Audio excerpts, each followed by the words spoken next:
Cette semaine, on essaie la Kia Stinger GT.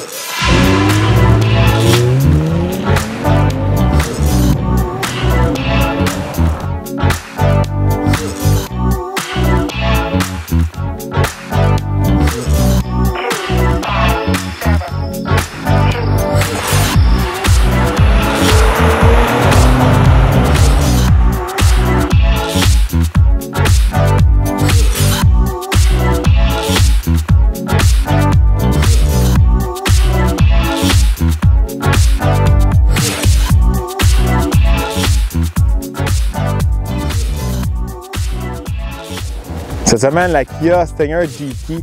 Regardez moi, un beau modèle, la 20e anniversaire. Il y a beaucoup d'entre vous que des fois vont être surpris de voir ce véhicule-là et voir le badge Kia à l'avant. Et oui, c'est un Kia, vraiment, là, de ce côté-là, on vient remonter la marque chez Kia avec la Stinger. C'est vraiment la star, je pourrais dire, chez Kia. Ils se sont surpassés pour la Stinger de tous les côtés, du design, de l'intérieur, les performances. On va aller en profondeur sur la Kia Stinger GT. Kia qui est vraiment venu s'introduire au marché canadien et aux États-Unis il y a quelques années avec le Sportage. Une marque qui n'était pas vraiment la meilleure, on pourrait dire, à ses débuts ici. Alors, avec la réputation, avec le temps, nombreux d'entre vous ont une mauvaise image de la marque Kia.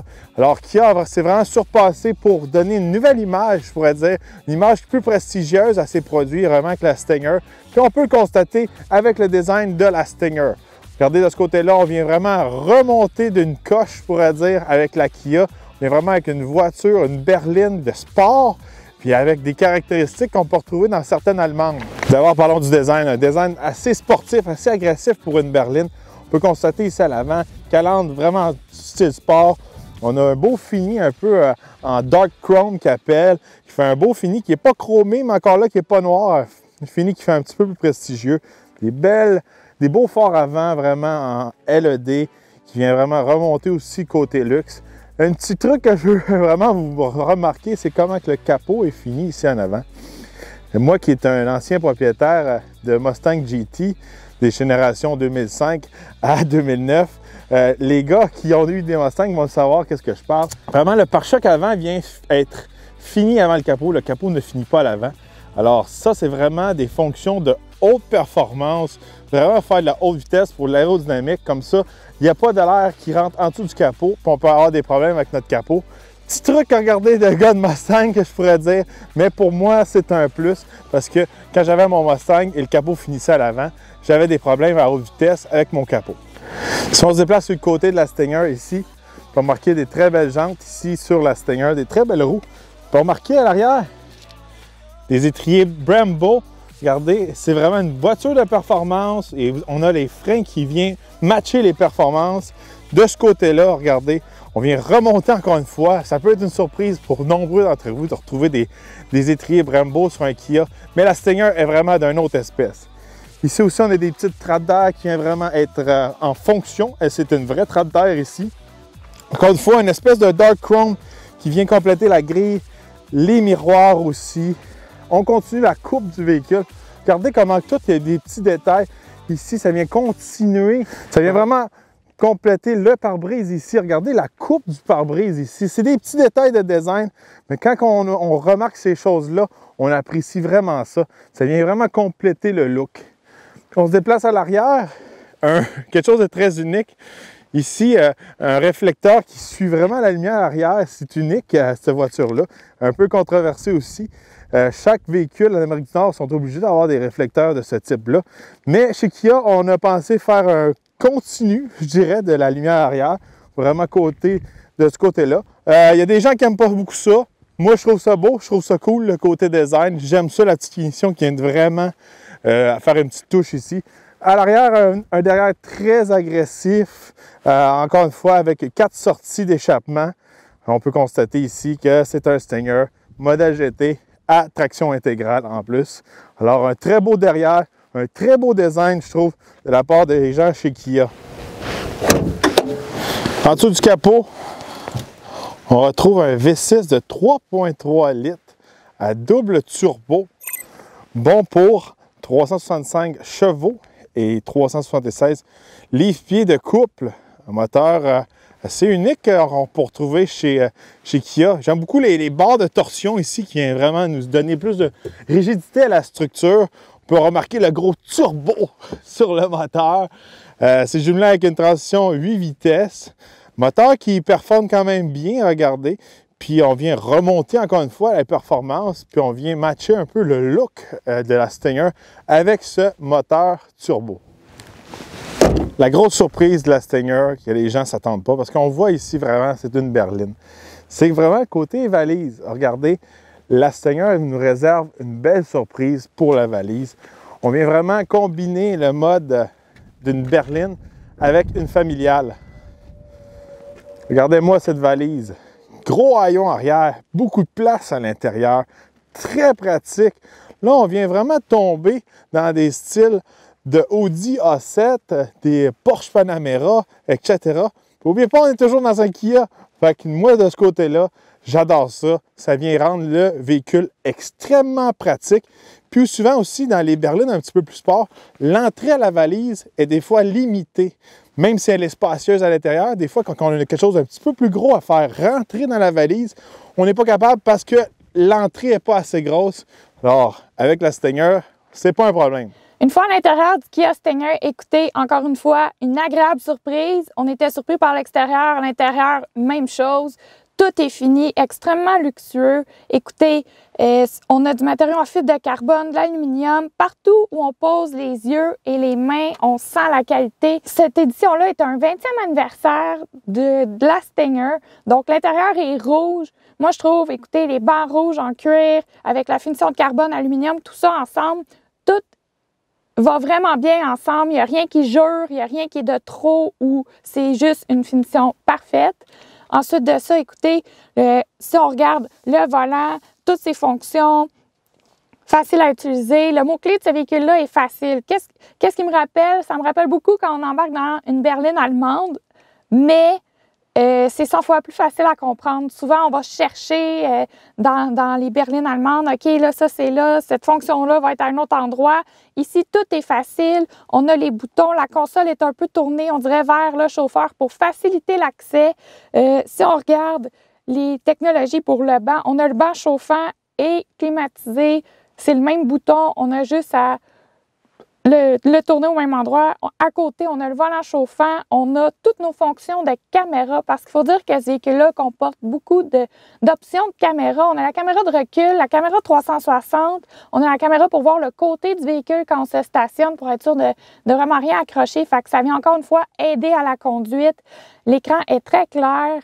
Écoutez, il y a le pommeau de vitesse aussi que j'ai remarqué. Il y a vraiment une bonne forme pour accoter la main. C'est pas juste un petit pommeau, une moitié de pommeau. Donc, on peut vraiment être confortable d'accoter la main. Il y a la même hauteur à peu près que la console, fait qu'on peut aisément rester à côté, s'accoter la main. Puis tout est bien fait, c'est ergonomique. Maintenant, écoutez, l'écran multimédia. On a plusieurs sons. Puis la hauteur de l'écran, elle dépasse un peu du tableau de bord, je peux dire. Donc, on n'a pas à vraiment quitter la route des yeux pour l'opérer. Elle répond très rapidement, elle est claire, on a accès à toutes les SiriusXM, on peut préprogrammer beaucoup de musique à l'avance. Ça ressemble beaucoup, cet écran-là, c'est la même fonction que le Sportage qu'on a essayé il y a quelques semaines. Donc, de ce côté-là, c'est vraiment une réussite, je pourrais dire, à l'intérieur de la Stinger. À l'arrière du véhicule, on a quand même assez de place. Donc, je peux entrer facilement. J'ai assez d'espace pour mes jambes. C'est certain que si la personne devant moi elle est grande, si j'embarquerais derrière Jules, par exemple, peut-être que le banc serait un peu à côté sur mes genoux, mais c'est quand même très respectable. Très confortable, encore une fois.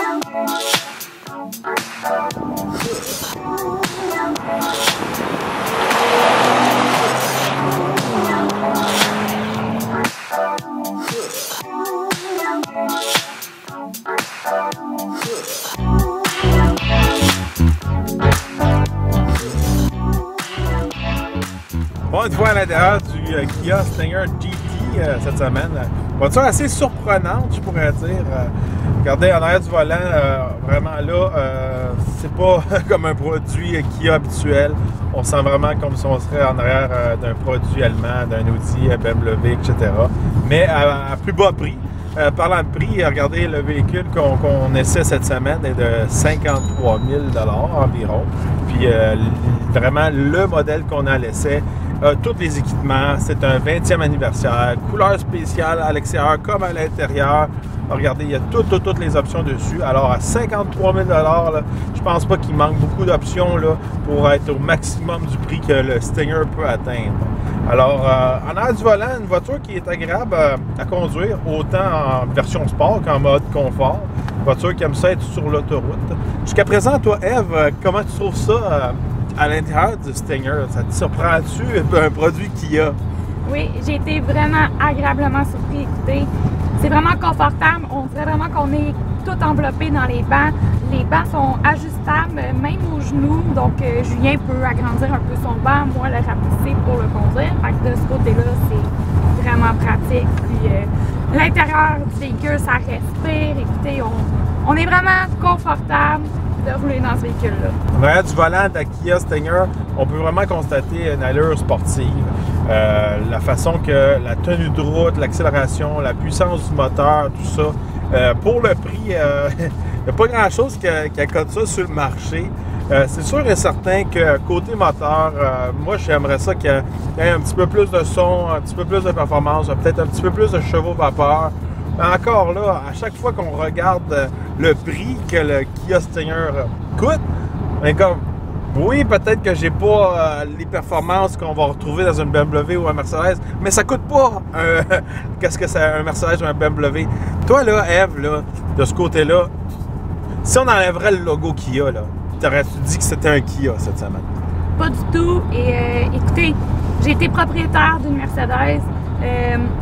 Moi, je reconnais, je suis vraiment agréablement surprise. Je trouve que c'est vraiment très près. Ça accote peut-être même le luxe des véhicules allemands de ce côté-là. L'extérieur, tout ça, moi, ça me parle vraiment. Puis, écoutez, je peux pas. J'ai été vraiment surprise. Quand j'ai vu le véhicule la première fois, j'ai dit, oh, je m'attendais pas à ça, ni à l'intérieur encore plus. Surtout là, c'est un 20e anniversaire, l'intérieur est rouge. Moi, je trouve ça très beau. Qu'est-ce que j'aime beaucoup, comme Eve a précisé auparavant, c'est vraiment facile de se retrouver avec tous les boutons, ces choses-là. Un des boutons que j'ai essayé durant ma conduite, c'est vraiment les différents modes de conduite. On a plusieurs modes de conduite. On a Smart, Eco, Confort, Sport et Custom.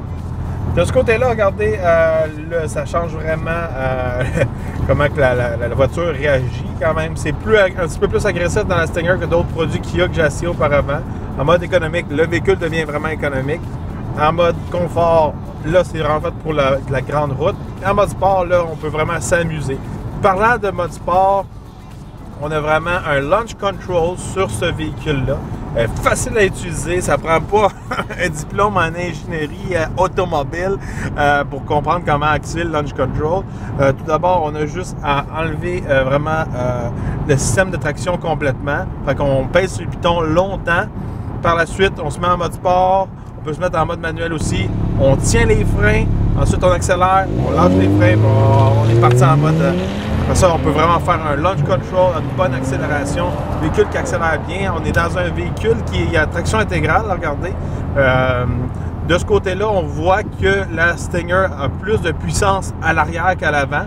C'est plus un 20-80, je pourrais dire. C'est pour ça que ça garde vraiment une attitude le fun à conduire. Mais en même temps, pour ici au Québec, c'est idéal. On a quand même une bonne traction du véhicule en ayant la traction intégrale toute l'année. Pour l'hiver aussi.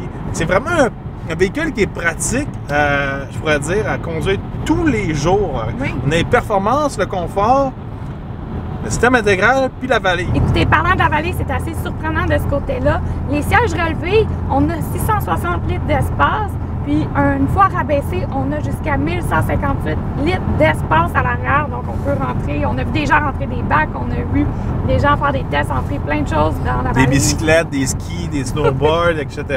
Oui. Fait que de ce côté-là, même si on a une berline sport, on n'est pas limité. On peut amener beaucoup d'objets assez grands, je pourrais dire. Oui. Puis un des gros avantages, encore une fois, on n'est pas limité par l'ouverture de la valise. Puis souvent, c'est un des problèmes quand on est vraiment dans une voiture un petit peu plus sport. C'est pas le cas avec la Kia Stinger.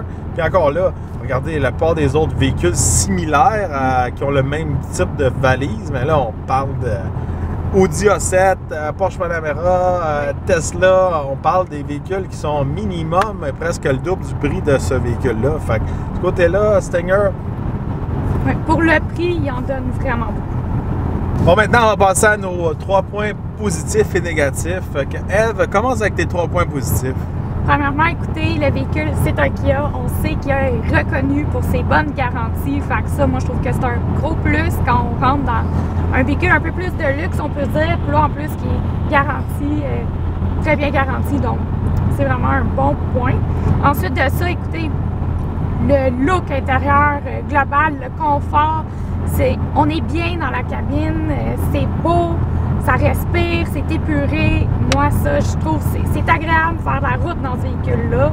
Et écoutez, finalement, tout est facile à comprendre. Fait que dans le véhicule, on se retrouve, je pourrais dire comme dans un véhicule allemand, le luxe et tout, mais 100 fois plus facile à comprendre. Tout le monde, moi j'ai embarqué dans le véhicule, écoutez, ça m'a pas pris de temps, j'ai tout trouvé qu'est-ce qui était où, puis tout est regroupé. On a le volant chauffant, les bancs chauffants, les bancs climatisés, c'est tout à la même place. On n'a pas un bouton sur le volant, un bouton là, un autre là, tout est à la même place, c'est tout facile à comprendre. Donc pour moi, c'est vraiment les 3 points marquants positifs. Et toi, Jules, c'est quoi tes 3 points positifs? De ce côté-là, regardez, c'est sûr et certain, c'est le design. Je trouve que vraiment, là, il y a des petits détails que j'ai remarqués que pour moi, je trouve que c'est vraiment un chef-d'œuvre de ce côté-là chez Kia. Ils ont vraiment fait un tour de chapeau, là. Je vois qu'il y a vraiment eu une attention spéciale à ce véhicule-là. Puis ils ont mis des bouchées doubles pour faire quelque chose de spécial. Puis venir remonter la marque Kia. Fait que pour moi, c'était un gros plus. La valise, pour moi, je trouve ça hyper pratique. Je pourrais dire que de ce côté-là, on ne sacrifie pas trop du côté je pourrais dire du look pour avoir une grosse valise, mais on a les deux, c'est un super combo. Fait que, tous les jours, c'est très pratique. Troisièmement, regardez, c'est le prix. Là. Regardez, un véhicule dans les 45 000 50 000 là, puis on dirait qu'on est dans un véhicule de 70 000 pour être franc avec vous. Là. Je trouve que de ce côté-là, c'est un aubaine, puis c'est plus accessible à tout le monde, sans avoir un gros sacrifice sur le prix, je pourrais dire. De ce côté-là, le prix est un méga plus. Bon, maintenant, on va passer à nos points négatifs. Toi, Ève, c'est quoi tes points négatifs pour la Stinger GT? Écoutez, le premier point que j'ai constaté, c'est un véhicule un peu plus sport, hein? Fait que les enfants à l'arrière, quand ils sont chacun de leur côté, ils ont quand même les jambes... oui, il y a de la place, mais mettons, dans notre cas, avec Jules qui conduit et tout, ils ont les jambes un peu à côté, c'est un peu moins pratique de ce côté-là avec les enfants. Deuxièmement, ça rejoint mon premier point, au centre, il y a une bosse, fait que ça vient... Oui, c'est un 3 places à l'arrière, mais ça vient vraiment limiter le vrai 3 places, c'est plus pour dépanner, je dirais, la 3e place. Et finalement, écoutez, le véhicule est cool, on l'aime beaucoup, tout est beau à l'intérieur, dehors aussi, mais c'est la perception des gens en fait, parce que le véhicule c'est un Kia, puis il y en a encore qui ont vraiment une mauvaise opinion des Kia. Ça, je pense que ça vient ternir un peu le tout du véhicule, qu'est-ce que les gens en pensent. T'sais, ils vont voir le véhicule, ah, il est cool, c'est un Kia, ah, c'est un Kia. Il faut vraiment venir changer la mentalité des gens à ce niveau-là, je dirais. Donc, c'est vraiment mes 3 points négatifs. Et toi, Jules, c'est quoi tes 3 points négatifs? Ouais, je trouve que tu avais raison pour Kia. Regarde, cette semaine, on a eu des bons commentaires sur le véhicule. Puis une fois qu'ils s'approchaient du véhicule, ils faisaient comme, ouais, c'est un Kia. Fait que je pense qu'ils ont fait exprès Kia pour faire un bon véhicule comme ça, puis essayer de changer la marque. Côté point négatif, regardez, la voiture est quand même lourde, elle est au-dessus de 4000 livres. Le moteur performe bien, je pourrais dire, à mon goût, à moi. j'aurais besoin d'un petit peu plus de chevaux en dessous du capot. Même chose pour la transmission. Regardez, je sais qu'elle coûte moins cher. Je sais, des fois, on compare le Stinger à des véhicules qui, une fois équipés, ils coûtent vraiment plus cher que ça. Mais c'est sûr et certain que vous n'allez pas retrouver les performances d'un moteur AMG ou dans un BMW. Regardez, c'est sûr et certain de ce côté-là, les Allemands, ils l'ont. Le moteur, la transmission, le système intégral. Je dis pas que dans le Kia, il est mauvais, mais il n'est pas égal à un Allemand de ce côté-là. Je trouve que aussi pour le style du véhicule, le véhicule n'a pas assez de son. Il est vraiment là, du moteur à l'avant jusqu'à l'arrière. J'ai besoin de plus d'entendre le moteur en avant. J'ai besoin d'entendre plus les turbos. J'ai besoin d'entendre plus popper en arrière dans le système d'échappement. Fait que de ce côté-là, je trouve que c'est un manque pour vraiment venir matcher avec le style de l'auto. Troisièmement, je trouve qu'il manque un petit peu de visibilité à l'arrière. C'est un peu le sacrifice qu'il faut qu'on fasse pour avoir le gros haillon. C'est pas la fin du monde à cause qu'on a beaucoup de caméras dans le véhicule, mais la vitre en arrière est vraiment petite. Quand on regarde en arrière, vraiment dans la vitre ou dans le miroir, la visibilité est très limitée. Fait que c'est un petit peu un des points négatifs de la Stinger. Alors pour conclure, regardez, la Stinger, une très belle option pour le prix. Beaucoup de performance, beaucoup d'options, beaucoup de luxe. Je pourrais vous dire, pour n'importe qui hésite à se lancer dans un produit allemand comme un Audi, un Mercedes, un BMW, puis qui a peur un peu côté entretien, garantie, etc., fiabilité, je trouve que le Kia a une très belle option de ce côté-là, facilement plus accessible. Tout le monde qui n'a peut-être pas les moyens de vraiment être dans ces marques-là, des fois, peuvent considérer le Kia. Fait que vous pouvez avoir un peu presque les mêmes performances, autant d'équipement, autant de luxe, ça c'est sûr et certain, un beau style extérieur, sans avoir peut-être la grosse facture à l'achat, la grosse facture à entretien. Fait que moi, je trouve que de ce côté-là, c'est vraiment des méga plus pour la Stinger. Toi, en gros, là, Eve, là, qu'est-ce que tu as pensé de la Stinger? Pourquoi quelqu'un devrait considérer d'acheter un Stinger? Mais écoute, premièrement, toutes les questions de coût que tu viens d'énumérer, plaisir de conduire, super garantie. Puis moi, en résumé, de tous les véhicules qu'on essaie au courant de l'année, je peux dire que ce véhicule-là, c'est un de ceux qui m'a réservé la plus belle surprise. Je m'attendais pas à ça. Je m'attendais pas à cet extérieur-là, l'intérieur, le confort, le luxe. J'ai comme... Très impressionnant. J'étais impressionnée, je cherchais des défauts. Mais tu sais, c'est vraiment un véhicule que j'ai fait « Oh my God! » Je m'attendais pas à ça parce que justement, c'est un Kia. Mais ça vaut vraiment la peine de redécouvrir la marque. Écoutez, ils sont en plein essor, ça change. Pour moi, ça a été complètement, comme j'ai dit, une surprise. Un de nos coups de cœur, ça c'est sûr et certain. Oui.